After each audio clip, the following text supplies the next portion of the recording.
Our speaker is Sandra Langeslag from Department of Psychological Sciences at the University of Missouri, St. Louis, United States. Today, she presents her talk on the topic Romantic Love, Distraction, and Task Performance. Sandra Langeslag is an associate professor in the Department of Psychological Sciences at the University of Missouri, St. Louis. She is the director of the Neurocognition of Emotion and Motivation Lab. Her research focuses mainly on the interaction between romantic love and cognition. Today, she will give a talk on the topic Romantic Love, Distraction, and Task Performance.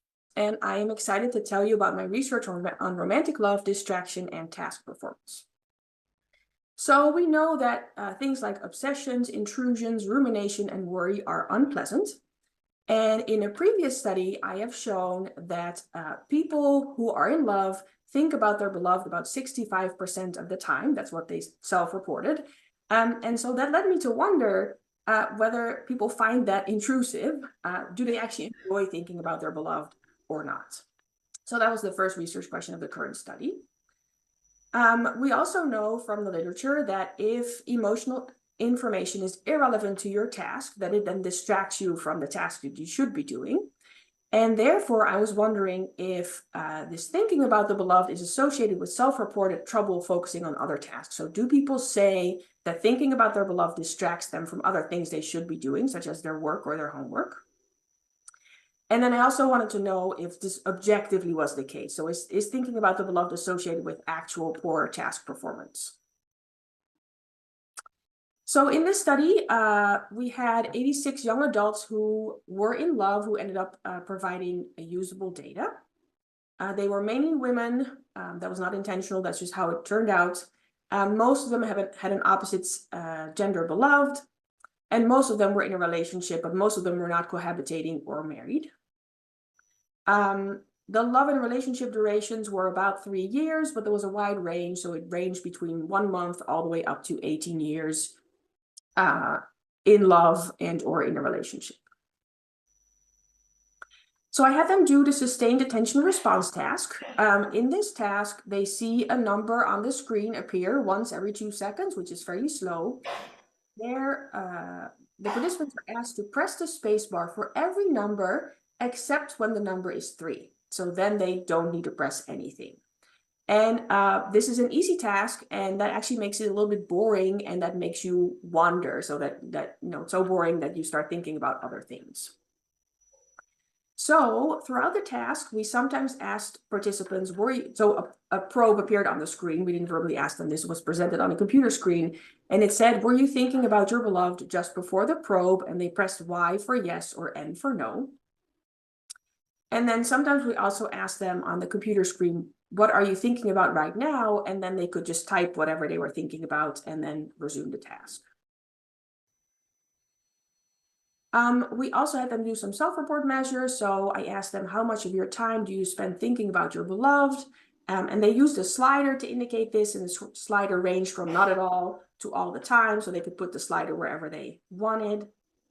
I asked them, how do you feel about thinking about your beloved? So they could say, it bothers me, through I enjoy it. I asked them, do you have trouble focusing on other tasks such as school or work because you are thinking about your beloved? And the slider was ranged from not at all to all the time. And I had them complete the infatuation and attachment scales. This questionnaire contains 2 separate scales. Katie already mentioned it briefly. One scale measures infatuation. This is sometimes called passionate love, and that's that early stage love where people have butterflies in the stomach and are euphoric. And then the other subscale measures attachment, which is sometimes also called companionate love, which is more the calming feeling of bonding with another individual. We also have participants complete the depression, anxiety, stress scales to control for any distraction due to depression, anxiety, and stress, because those things are also very distracting. So self-report, participants reported spending 67% of their time thinking about their beloved, which again is a lot. There was a positive correlation with the score on the infatuation scale. So the more people reported to be infatuated, the more they reported to think about their beloved. And there was no such correlation with the attachment scale. So this thinking about the beloved did not seem to be related to attachment. During the task, participants responded yes to were you thinking about the beloved about 42% of the time. And the percentage of free responses that were coded as being about the beloved was about 34%. Here you see the data about whether people enjoy thinking about their beloved or not, and it is very clear that people really enjoy thinking about their beloved. So most participants moved the slider all the way to the right to indicate that they enjoy it, and also the other scores were mostly to the right. So people, it doesn't bother them, doesn't seem to bother them. They seem to really enjoy thinking about their beloved. There was a positive correlation with the attachment score, meaning that the more attached people were, the more they enjoyed thinking about their beloved. And there was no correlation with infatuation, or if anything, the correlation was negative, although it didn't reach significance. So if anything, the more people were infatuated with their beloved, the more it bothered them to think about their beloved. Okay, so here we have time thinking about the beloved on the horizontal axis, and then trouble focusing on other tasks because you are thinking about the beloved on the vertical axis. And as you can see, there was a positive correlation. So the more people said they spent time thinking about their beloved, the more they also said that distracted them from other things. And this correlation remained significant even when we controlled for depression, anxiety, and stress. In terms of task performance, so the proportion of omission errors was very low, and an omission error is when they did not press the space bar for any number other than 3. So when they were supposed to press the space bar, but they didn't. So this didn't happen very often. But the proportion of commission errors was very high, about 26%, and that meant that participants fairly often pressed the space bar in response to the number 3 when they shouldn't have. And this pattern of responses, this pattern of errors is common in the type of tasks with our frequency of the different numbers. Here on the horizontal axis, again, we see time thinking about the beloved, and then on the vertical axis, we see the proportion commission errors, so pressing spacebar for the number 3 when you shouldn't. And you can see that there's a positive correlation between the two. So the more people said they spend time thinking about their beloved, the more often they press the spacebar in response to number 3. And again, this correlation remains significant when we controlled for depression, anxiety, and stress. And then finally, the proportion commission errors on the vertical axis again here was positively correlated with the self-reported distraction. So how much people said they had trouble focusing on other things because they were thinking about the beloved. And again, this correlation remained significant when we controlled for depression, anxiety, and stress. So to conclude, people spend about 67% of their time thinking about the beloved, which is a lot. This is very similar to a previous study of mine, which was where the result was 65%, so really very close. And it's interesting because this sample was a sample in the United States, and my previous study was a sample in the Netherlands in Europe. So it's very nice to see such similar results in 2 different countries, 2 different Western countries, but still. This thinking about the beloved seems to be related to infatuation and not to attachment. And even people think about their beloved even up to 42% of the time while they are engaged in an unrelated task. So when they are supposed to be doing something else, they still think about their beloved a lot. People do really enjoy thinking about their beloved.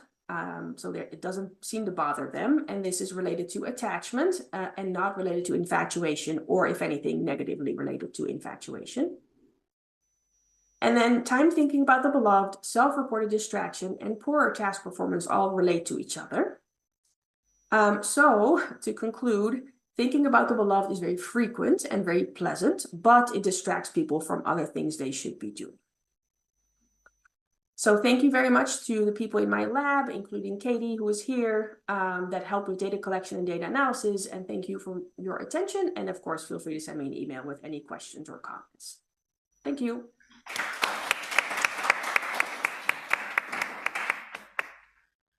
Great presentation. We have a few minutes for questions. Oh, So the question is, when you're referring to beloved, is it someone that participants actually knew, or could it be like someone that you admire, someone who's famous, like that you're a fan of? Yeah, great question. We just asked people whether they were in love with someone, and they definitely did not have to be in a relationship with a person. And we just said it has to be this special person that you feel special about. So yes, we didn't ask, but yes, it could be that they were in love or had a crush on some celebrity or something. Yes, that's possible. Yeah. Thank you for clarifying. One question, if people are engaged in a task that's not boring, would you think that they would be less likely to be thinking about their beloved? I'm thinking about work on the default brain network and the salience network, and that you basically toggle back and forth between these two states. Probably, I think that would make sense. Although I did another study with Henk van Steenbergen, where we had people do an unrelated Stroop task, and the higher people scored on the passionate love scale, so the more in love they were, the worse they performed on the Stroop task. And that was a more challenging task, I think, than the current one. Interesting, thank you.